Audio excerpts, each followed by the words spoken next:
Hey guys, so this is another Max Chat where we chat about dogs. Actually, on this episode with Suzi, Gavin's my son. He's doing the tech work and producing the show. And this is my wife Suzi. She has a website called SoCalCorgis.com and a Facebook page, SoCal Corgis on Facebook. And she breeds dogs as a hobby, and we've been talking. This is the 5th episode. Our last episode, we were talking about the testing you do, Suzi. Yeah.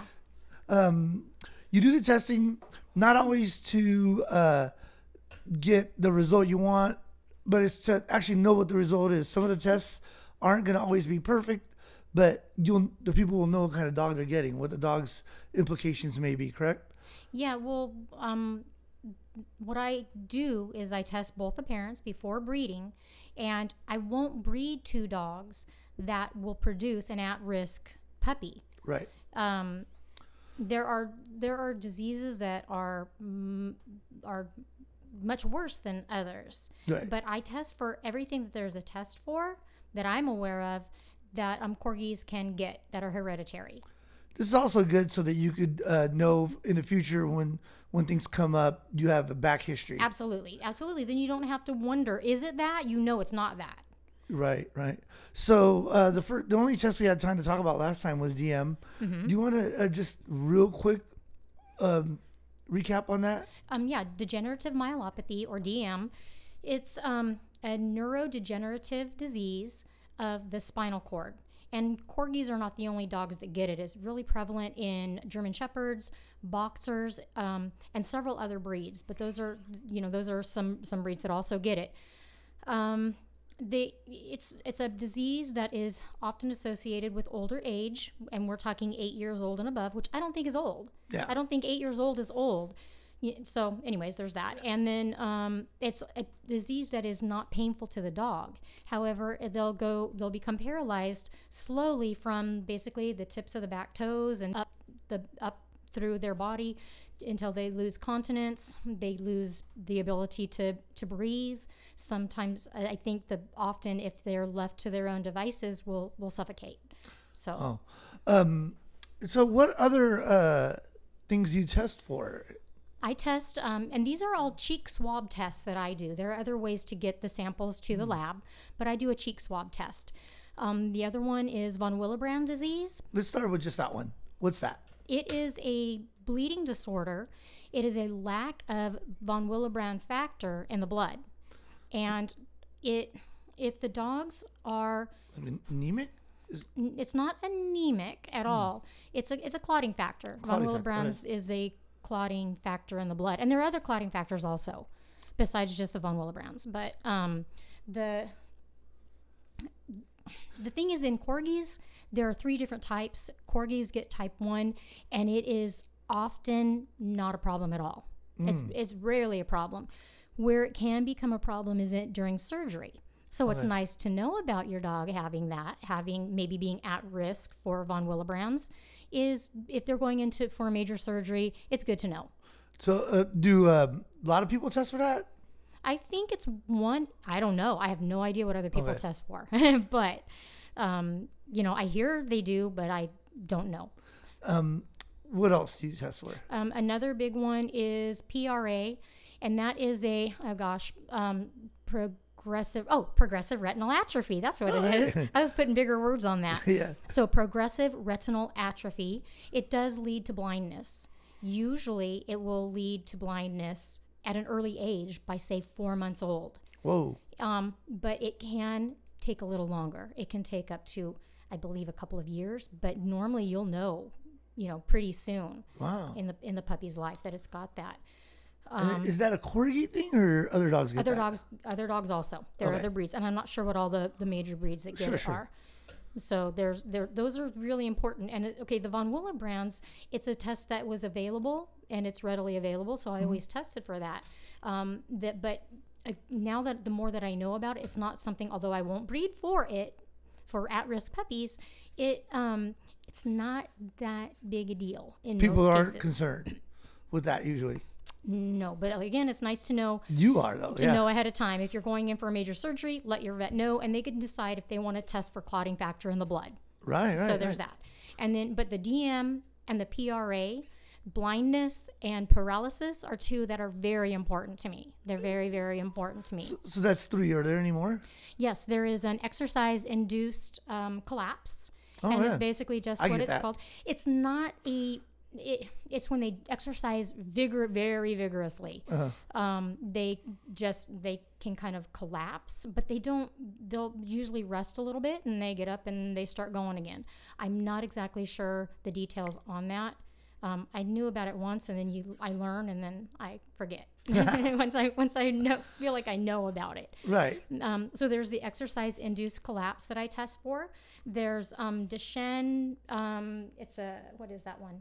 Oh, it's a Pembroke Welsh Corgi Duchenne muscular dystrophy, and there's a human version of that also, but it's a type of muscular dystrophy that corgis can get. Oh. I test also for severe combined immunodeficiency disease, and What is that?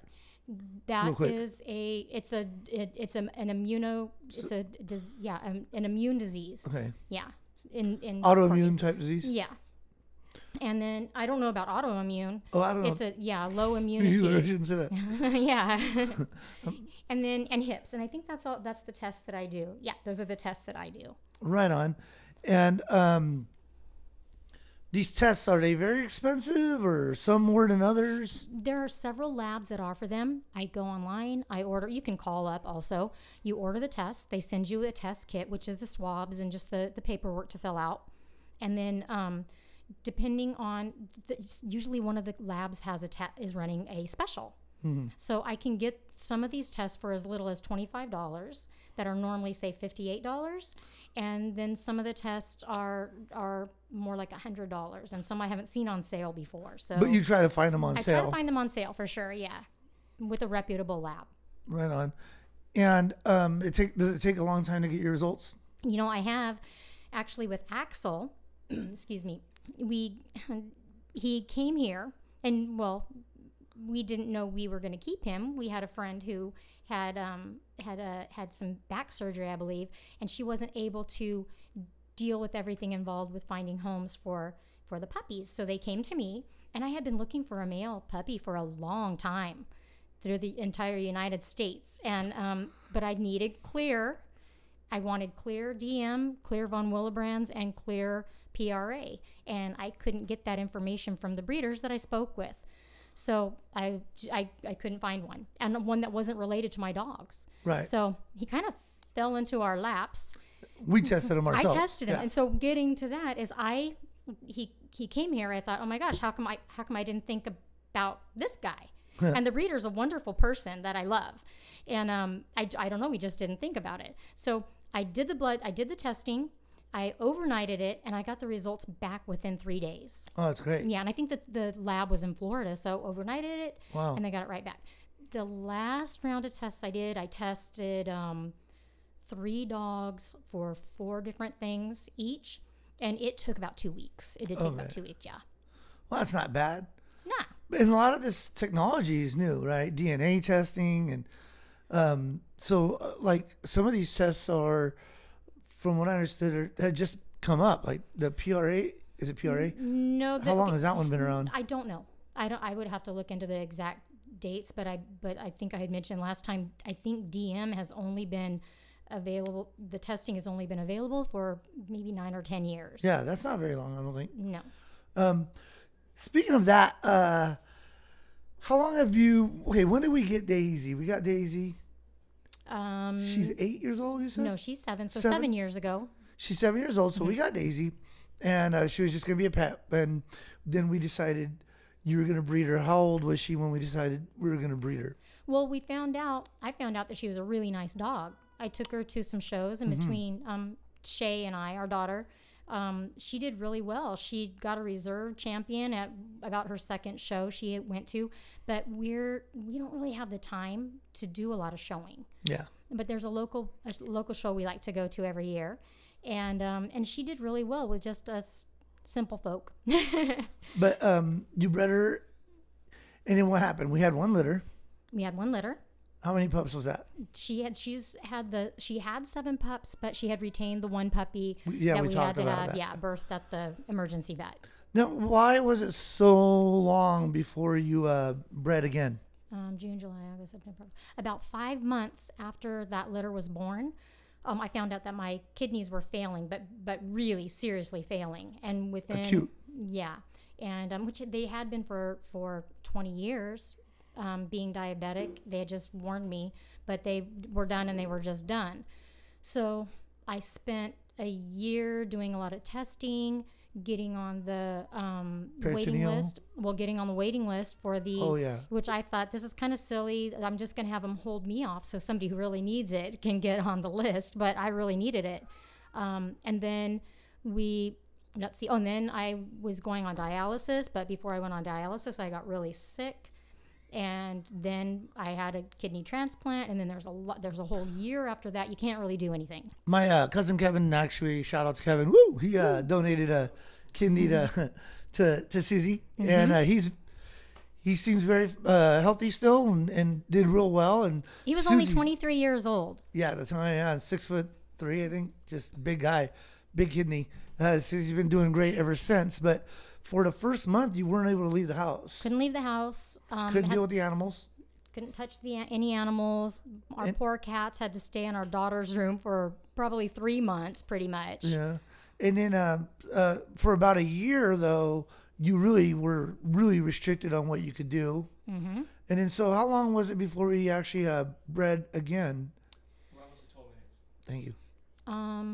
It would have been with Layla last year, so it was 4 years, I believe. So although you've been in this game kind of for a long time, you took a 4-year break. Yeah, as far as actual breeding, but I was always interested in thinking about it and Reading working about toward that it, because yeah. I was told that I couldn't be near my dogs after they were vaccinated. They had to be up to date on vaccinations, which is not every year, but that's what they were saying, every year. And I couldn't be near them for 2 weeks after they were vaccinated.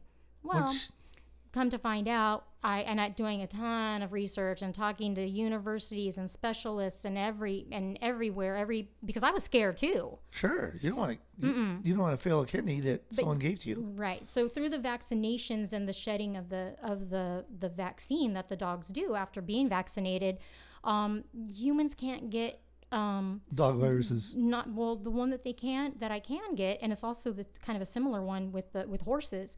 It's a kennel cough for dogs, or Bordetella, and they're, especially the nasal, they can do a little nasal spray, or they can do the injection. The injection does not really work, but it works if you need to take them somewhere to a kennel or something. They accept that. They accept it, but it doesn't really actually do and anything. then it's the same kind of thing with horses. They have a nasal one and they have an injection.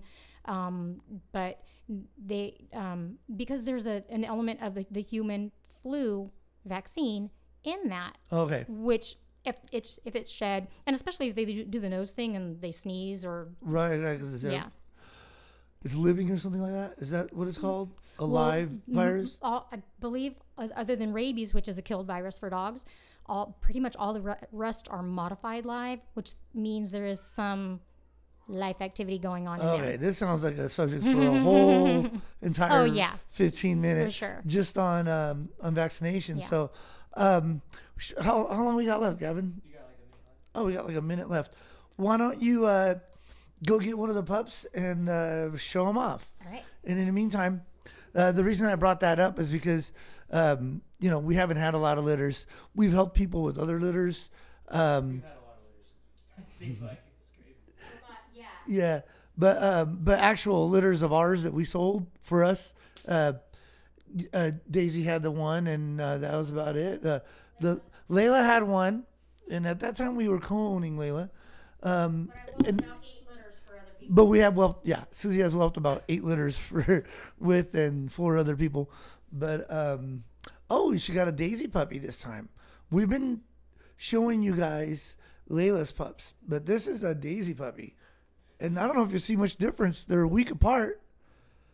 Or 10 days? These guys are 2 weeks old today. Oh, 2 weeks this old. Guy, the others are kind of trying, but his eyes are open now. And he's an absolutely gorgeous puppy. He's just a gorgeous puppy. Yeah, he All looks Daisy's awesome. are boys we've mentioned a few times. Yeah. Yeah. He's a chubby. He is. And I think he's bigger than Layla's smallest puppy. I think they're about the same size. And the difference in ages, 10 days, you said? 9 days. 9 days. Like, 9 you days. can open your eyes and smile. He's not really smiling. So- He's hungry. Yeah, he is. They're always hungry. Okay, so that's it. So Max, Susie, Kevin, Bye. Ciao. bye.